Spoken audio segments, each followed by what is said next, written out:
Don't forget to like and subscribe.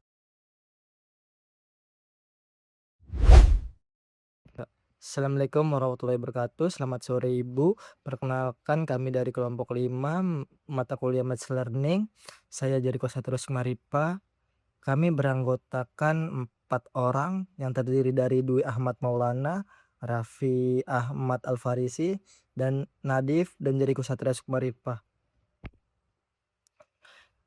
Pada kesempatan kali ini kami ingin mempresentasikan proyek kami yang berjudul Meta Contamination Detection, yaitu deteksi kontaminasi logam menggunakan ionofilapan dan SPM. Untuk pembagian presentasinya, saya akan membuka dengan latar belakang dan tujuan penelitian, lalu dilanjutkan rekan-rekan saya untuk bagian dataset, proses training, sampai demo langsungnya nanti di bagian akhir. Langsung saja kita masuk ke pembahasannya. Yang pertama itu latar belakang. Jadi kami ingin mendeteksi logam pada makanan, minuman, atau benda di sekitar yang menjadi ancaman serius bagi keamanan konsumsi dan reputasi produsen, dan juga penglihatan manusia rentan terhadap kelelahan, tidak konsisten, tidak akurat untuk mendeteksi logam kecil. Model yang kita pakai adalah ionofilapan sebagai objek deteksi real time. Untuk memperbandingkan, kita menggunakan SPM untuk mengevaluasi apakah deep learning sudah memberikan nilai yang signifikan dibanding pendekatan klasik.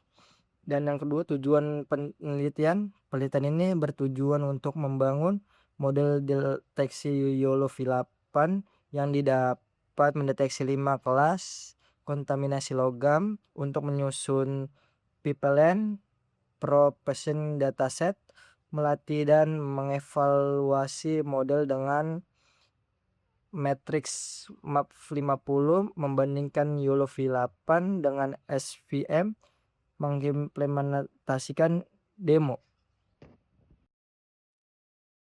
Oke, jadi di sini kita memiliki total label 2275 dengan 5 kelas objek, yaitu kaleng, logam kecil, garpu, aluminium foil, dan juga sendok. Dengan split rasionya itu 70/20/10%. Dengan ukuran input 640 dikali 640. Sumber datasetnya itu kita mencari manual dan juga dari RoboFlow. Dengan format itu YOLO 8 dalam bentuk TXT dengan bounding box normalize. Augmentasinya itu kita pakai flip, corp, sama brightness. Dengan ekstensi gambar JPG, JPEG, dan juga PNG. Dan untuk folder yang kita pakai itu dataset raw. Dari dataset, train, validation, dan juga tesnya. Oke, kita lanjut ke bagian Google Colab-nya kali ya. Jadi di sini ada yang pertama itu setup-nya dulu. Kita nge-setup itu dari drive, kita masukin ke drive data-datanya dengan nama kelasnya itu ada kaleng, aluminium, garpu, dan juga logam kecil.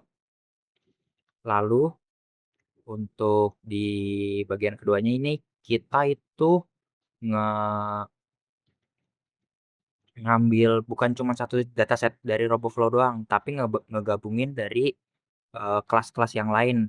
Kayak tadi tuh ada kelas kaleng, aluminium foil, sendok garpu, eh, baut-baut kecil atau logam kecil. Nah, setiap datasetnya itu eksternal, itu dari indeks kelas yang beda-beda. Jadi semuanya di-remap ke dalam satu indeks, ke dalam 5 indeks kelas project kita, sesuai kelasnya. Lalu untuk di bagian ketiga ini kita itu ngegabungin foto manual yang kita ambil dari dataset underscore raw. Jadi sekalian datasetnya ini kita auto fix kalau ada indeks label yang salah, hasilnya bakal nambah 70 foto. Sendok, garpu, baris, label, dan juga sesuai kelas yang lainnya. Lalu di sini ada injek sendok. Jadi ini tambahan aja sih, khusus untuk si sendok itu sendiri. Soalnya sebelumnya kita di bagian sendok kita kurang, jadi kita tambahin lagi. Soalnya di sendok ini, sebelumnya udah kita cek dan ternyata, gambar sendok ini lebih kecil daripada gambar yang lainnya. Jadi ini tuh untuk validasi dataset, ada berapa lapis sih yang kita cek. Nah, kita ngecek gambarnya tuh ada yang korup nggak, ada yang rusak nggak. Kalau gambarnya bersih, tentu saja hasilnya nol, seperti yang ada di gambar kita seperti ini nih, yang bisa teman-teman lihat sekarang. Lalu di sini, eee, untuk mengecek apa file yang rusak udah dibersihkan atau belum, dan untuk nge-debugging atau, ngasih tahu label dari dataset raw-nya dan juga prefix sendoknya. Lanjut untuk ke 5B, langsung di sini ada kelengkapan manual. Jadi di kelengkapan manual ini tuh, daftar gambarnya yang, di folder-folder manual, kita pindahin lagi nih menjadi, satu file dengan yang lain di dalam dataset underscore raw atau dataset raw. Jadi setelah filenya kita, satuin, kita kelasin lagi per, kelasnya. Seperti tadi ada kaleng, aluminium, sendok, dan juga garpu dan juga logam kecil. Semuanya dimasukin ke dataset raw. Lalu di sini ada dari pasangan gambar hingga ke label. Jadi kita, bakal tahu nih, di gambar A udah ada belum label A. Jadi nge-bounding box-in-nya udah ada atau belum. Kalau belum ada, dia bakal, ngasih tahu nih, ada gambar yang belum ada labelnya, ada gambar yang sudah ada. Sama, total yang udah berpasangan atau yang sudah match. Lalu di sini ada, rekap jumlah per kelas. Jadi kita di sini tuh tugasnya cuma ngerekapin doang per kelas. Kita cuman ngasih tahu sih, kalau di kaleng tuh udah cukup apa belum, aluminium, sendok, dan juga yang lainnya. Lalu di sini ada totalnya juga. Total kita itu 2.301 dengan kelas terbanyak itu dimiliki oleh garpu sebanyak 501. Kelas tersedikit itu ada di sendok dengan 300 gambar, dan juga keseimbangan antar kelasnya dengan semua kelasnya itu udah cukup oke ya. Jadi kesimpulannya datasetnya ini udah siap nih buat di-train, buat divalidasi, ntar dibagi ke 70, 20, 10. Lalu di sini kita visual check, eee, labelnya. Jadi ini tuh nge-scan ulang semua foto yang udah kita cari. Dari mulai kelas, apa tuh tadi, aluminium, kaleng, logam kecil, garpu, sendok, entar kita nge-scan ulang, kita cari hasilnya tuh gimana. Lalu ke-7, cap per kelas. Jadi kita, ngebatesin nih, cap per kelasnya tuh maksimal banget 500. Kita nggak boleh dari 500 gambar. Kalau ada yang lebih dari 500 gambar, itu tuh bakal di-cat atau dihapus lah. Jadi gambarnya cuman memuat sebanyak 500 gambar. Eee, Lalu di sini ada persiapan persiapan untuk training. Jadi yang pertama kita tuh untuk nge-trainingnya kita harus ngebagi, dataset dari dataset dari gambar dan juga dari labelnya. Kita bagi, untuk trend, validation, dan testing. Tadi kita bagi jadi 70, 20, dan juga 10. 70 untuk trend, 20 untuk validation, dan 10% untuk tes. Kita bagi masing-masing dari gambar dan juga labelnya yang sudah match. Nah, di sini nih guys, kita, ngebagi, dataset train, validation, dan juga tesnya. Seperti yang saya bilang tadi, train 70%, validation 20%, tes 10%. Nah, datanya tadi tuh kalau udah kita bikin, kita generate, mau kita simpan di data.yml. Nah, kita ngeverifikasi nih sekarang, apakah datanya sudah ada, sudah sesuai dengan pembagian 70-20-10. Jadi, untuk kesimpulan dari yang saya jelaskan barusan, itu tuh kita mulai dari pengumpulan data, konferensi, label, dari polygon ke bounding box, habis itu kita ngevalidasi, lalu kita nge-clean up, kita nge-blanching, itu tuh biar kelasnya nggak timpang tindih, nggak saling menimpa lah. Jadi ntar kita split, habis itu baru kita generate di data.yml atau kita simpan datanya di sana. Itu tuh buat nge-config training.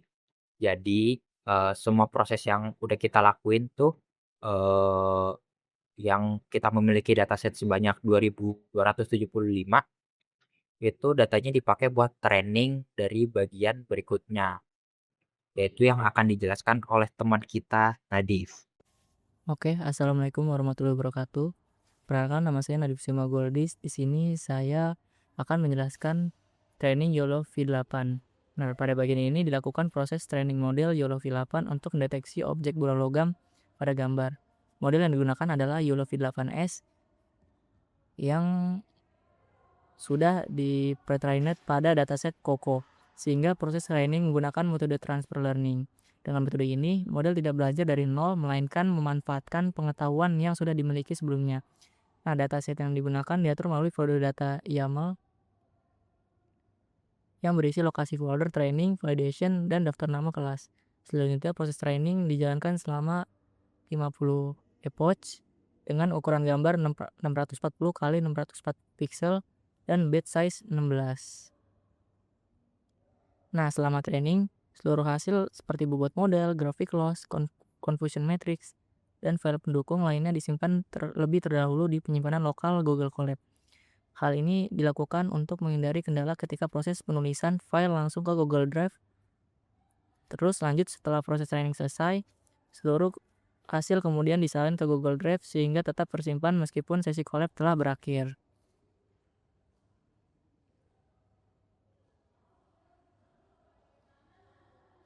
Nah, di sini ada pengecekan anotasi YOLO. Selanjutnya terdapat pengecekan tahap ini bertujuan untuk memastikan bahwa file label YOLO sudah sesuai dengan objek pada gambar sebelum digunakan untuk training. Nah, di sini program membaca gambar menggunakan OpenCV, kemudian membaca file label berekstensi txt.txt yang berisi informasi kelas objek. Nah, titik tengah ini bounding box serta ukuran bounding box dalam format normalisasi YOLO. Lanjut kita ke evaluasi SVM-nya.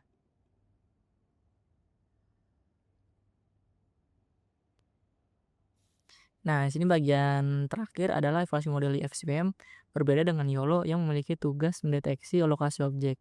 SVM ini digunakan untuk mengklasifikasikan jenis logam berdasarkan fitur hasil edge detection yang telah diekstraksi sebelumnya.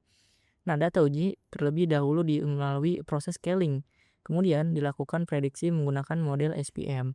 Nah, selanjutnya, performa model dievaluasi menggunakan beberapa matriks yaitu akurasi, precision, recall, dan F1 score.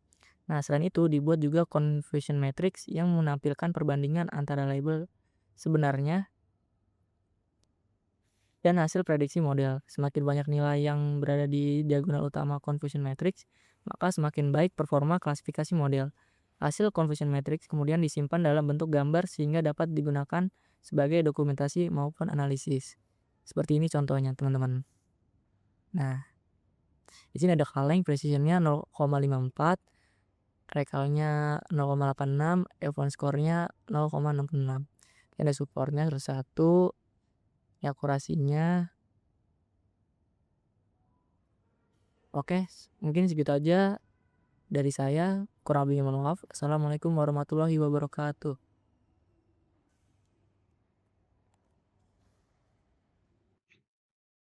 Oke, habis ngomongin perbandingan tadi, sekarang balik ke bagian demo. Alurnya simpel. Kan pertama user upload foto lewat antar muka gradionya nanti. Habis itu gambarnya kita resize dulu ke 640 kali 640 sama dinormalisasi RGB-nya biar formatnya sama kayak pas training. Terus baru deh masuk ke model YOLO V8 buat diprediksi. Nah, nanti keluarnya itu ada bounding box kayak kotak gitu sama nama kelasnya di atas. Terus ada confidence score-nya berupa persen akurasinya. Nah, terakhir hasil visualisasinya, nanti gambar tadi dikasih kotak sama label di atasnya. Habis itu nanti di belakang layar kita pakai Gradio buat interface-nya, Ultralytics buat manggil si YOLO V8-nya. Terus OpenCV ini nanti buat olah frame-nya sama PyTorch ini backend deep learning-nya. Terus Pillow buat tulis gambar, buat baca tulis gambar. Nah, nanti biar lebih kerasa kita langsung aja coba di Google Colab-nya. Di sini interface-nya sebenarnya udah ada 2 tab ya. Eee, Kita jalanin dulu demo radionya. Nah, sini kita udah ada opsi buat radio. Oke, tabnya sebenarnya udah ada 2 tab, Bu. Di sini ada tab pertama sama upload upload gambar sama real time webcam-nya. Nah, untuk upload gambar kita naikin foto terus ada 2 slider yang bisa diatur confidence threshold sama IOU threshold. Nah, default-nya ini 0,25 sama 0,45. Habis klik tombol deteksi, modelnya jalan. Nanti keluar gambar sama kotak warna-warni sesuai kelasnya. Untuk kaleng hijau saya pasang untuk kaleng saya pasang hijau, untuk aluminium foil saya pasang biru, sendok merah, garpu oranye, sama logam kecil ungu. Terus sama ringkasan teksnya nanti ada beberapa objek kedetek dan breakdown per kelasnya di sini. Coba langsung kita tes aja. Di sini misalnya kita tes kaleng. Dan ini kita ngambil dari internet gambarnya untuk testing, jadi nggak ada di dataset. Kaleng di sini terdeteksi 93% confidence-nya dengan nama kelas kaleng, dan kita coba bentuk yang lain. Misalnya 3 kaleng di sini untuk tes multi bounding box-nya. Nah, di sini ada 3 kaleng dan masing-masing punya confidence yang cukup tinggi di atas 90%, jadi udah pasti kaleng. Kita coba terakhir yang di sini nggak ada teksturnya ya, Bu, hanya wireframe dari kalengnya aja, tapi bentuknya karena mirip kaleng, dia seharusnya bisa ngedeteksi. Nah, udah. Selanjutnya, nah di sini ada kelas yang akurasinya paling jelek, yang dimana karena dia sifatnya terlalu unik, dia bisa lentur, bisa bentuknya apa aja, dan hanya ngandelin teksturnya aja. Aluminium foil ini karena dia paling susah untuk di-training. Misalnya kita coba yang ini.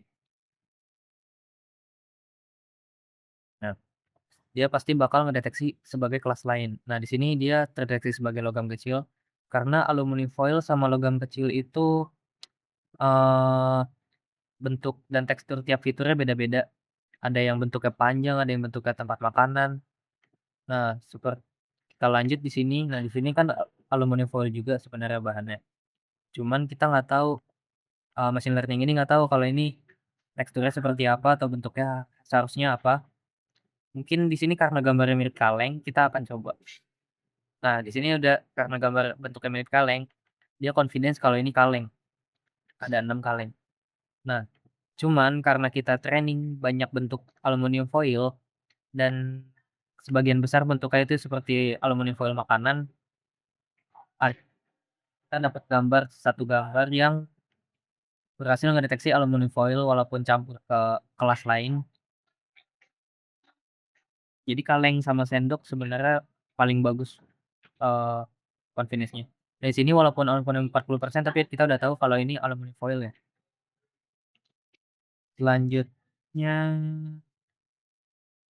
untuk tab kedua ini real time webcam, karena dia jalan otomatis ya. Dia pakai kamera, cuman karena kita nggak ada metal asli untuk deteksi, kita coba pakai tumbler aja. Kita Ronaldo.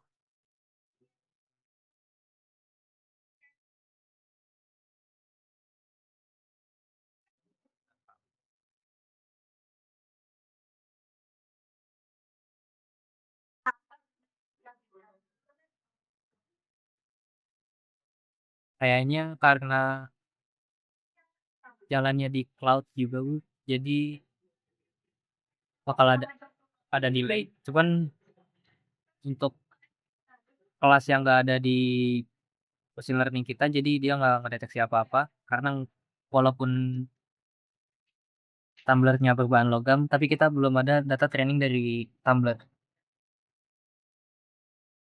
Untuk demo gradionya sepertinya itu saja. Jadi kita balik ke slide terus.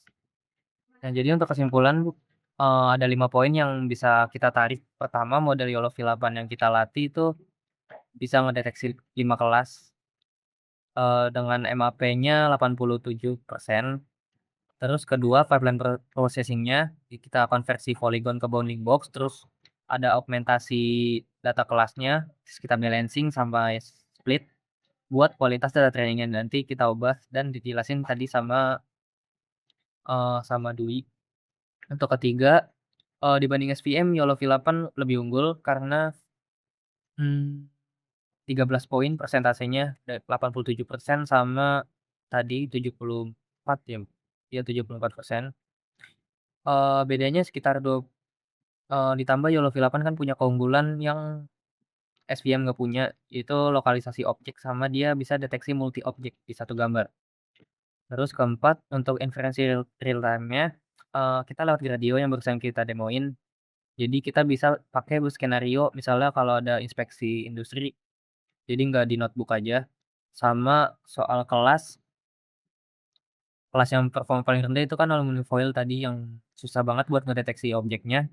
Dan karena logam kecil itu unik, tapi dia banyak jenisnya juga mirip aluminium foil, dia bagus dapat 89 sekitar iya 90-an%, padahal objeknya kecil kecil. Jadi asumsi awal kalau objek kecil susah deteksi itu ternyata nggak selalu benar. Mungkin jadi penyebab aluminium foil rendah itu teksturnya reflektif dan bentuknya nggak beraturan pas dibentuk-bentuk atau diremes. Jadi nggak soal ukuran tapi area yang masih bisa dikembangin ke depannya itu sih untuk akurasinya. Itu aja dari kelompok kami. Terima kasih kalau untuk perbandingan dan demonya. Selamat malam.